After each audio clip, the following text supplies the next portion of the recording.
Oh, hello. And getting straight into this with descent. Awesome.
See, that's awesome, yet so sad at the same time. End of Act 4. This time for reals. Long to circle for. Wow, okay. The last of Rose's game facts. And easy, Rose egress. This is my final entry. My co-players and I have made every earnest attempt with occasional relapse to play this game the right way. I have been meticulous in documenting the process to help our peers and successors through the trials should we fail. In my hubris, I believed these classes were relegated to the earthbound, but in even this quaint supposition, I was in error. Our otherworldly antagonists have assured us of our inevitable failure repeatedly, while the gods whisper corroboration in my sleep. I believe them now. I just blew up my first gate. I'm not sure why I did it, really. I am not playing by the rules anymore. I'll fly around this candy-coated rock and comb the white sand until I find answers. No one can tell me our fate can't be repaired. We've come too far. I jumped out of the way of a burning fucking tree, for God's sake. I have used a spell to rip this walk-through from Earth's decaying network and sealed it in one of the servers floating in the furthest ring. The gods may disperse the signal throughout the cosmos as they wish. Perhaps it will be of use to past or future species who, like us, have been ensnared by Sky's malevolent tendrils. In case it wasn't clear, magic is real. Pardon my egress. You're on your own now. RL.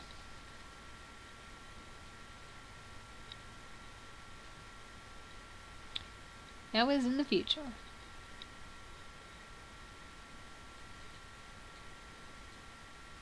The unweary calls another broken planet home, another cloth his garb. Land in rags fit for the wayward. A villain becomes a wayward vagabond. The recent past is recalled.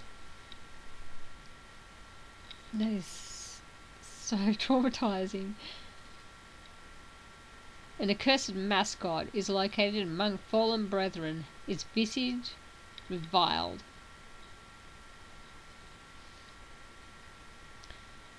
A rag of souls drifts from the heavens, its owner a mystery. A boy finds a dead friend, her ring recovered. The boy sees himself in a cloud, his destination revealed. Hours in the future.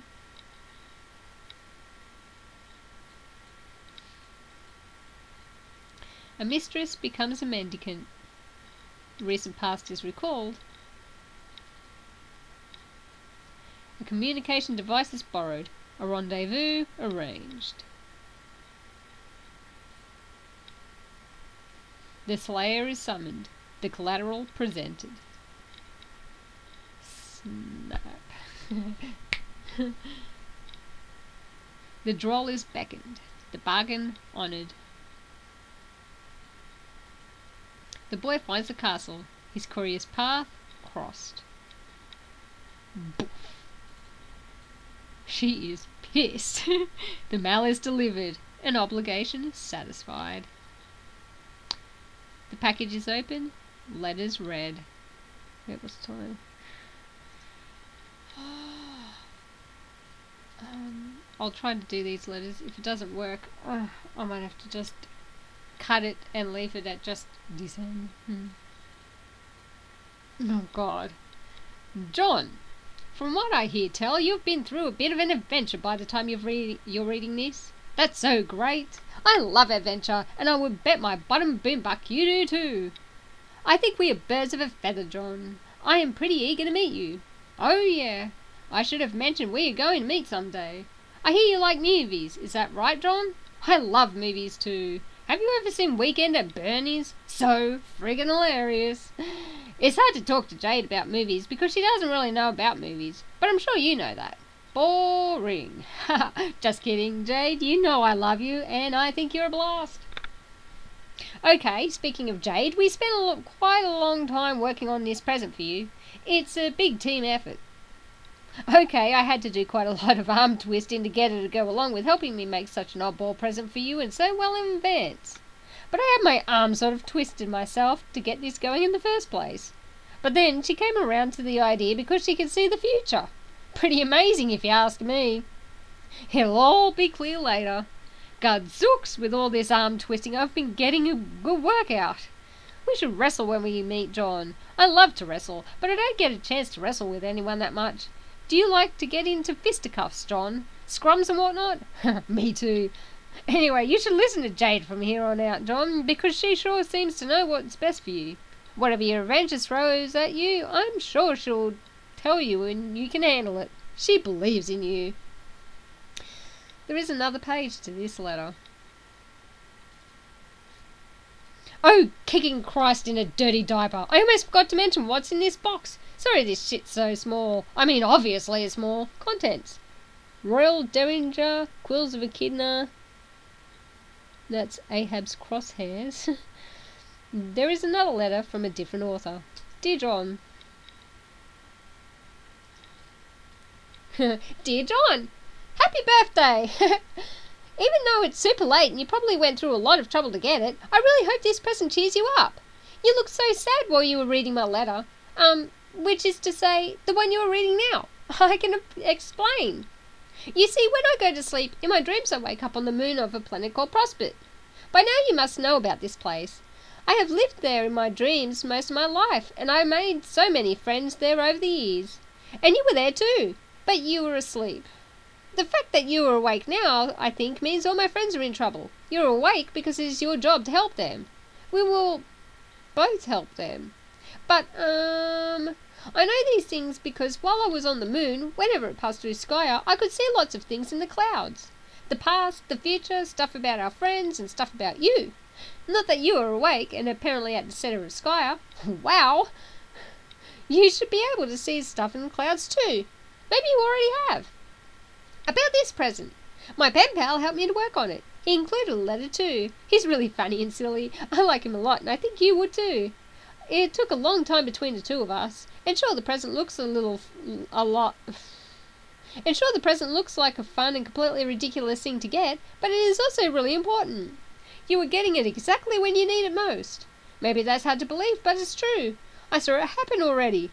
I don't see everything, John, and I definitely don't know everything that's going to happen, but when I do know something, I always try to do my best to help people in the future.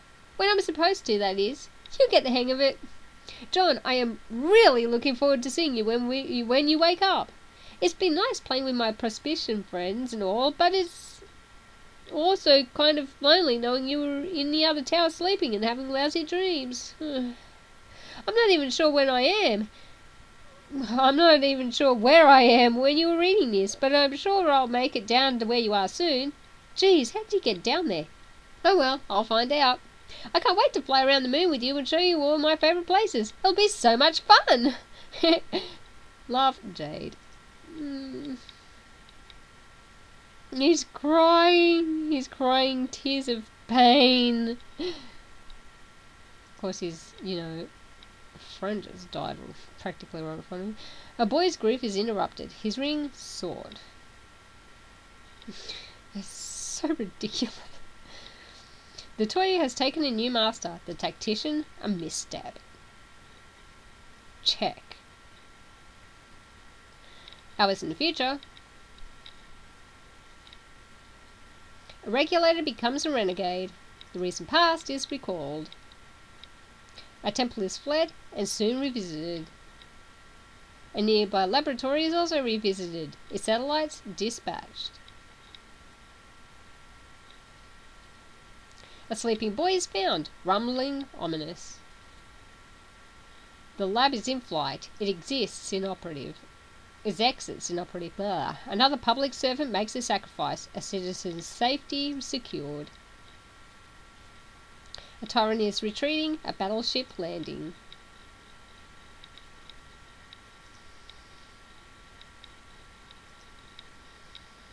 He's crying. He stuffed her very fast. A grandfather mourns. A family tradition honoured. A queen mourns. A kingdom bid farewell. Hours in the future. Her journey through the windswept must be walked alone. Her entourage bid farewell. A queen becomes a question. and then years.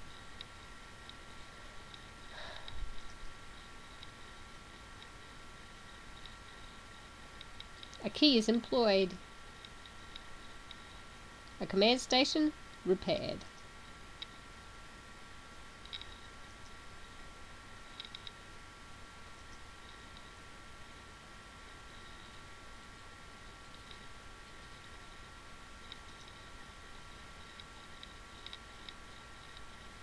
I'm not reading that because I don't know Morse code off the top of my head, and it will take me to figure out what it says.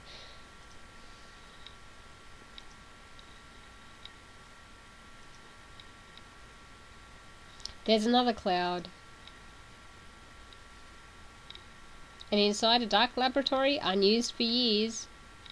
And inside the fourth wall, pilfered from a bureaucrat's office and absconded with years ago, it isn't turned on. But if it was, this is almost certainly what we would see. A recap too. I'm not reading the recaps. Act 5. And I'll stop here. Bye.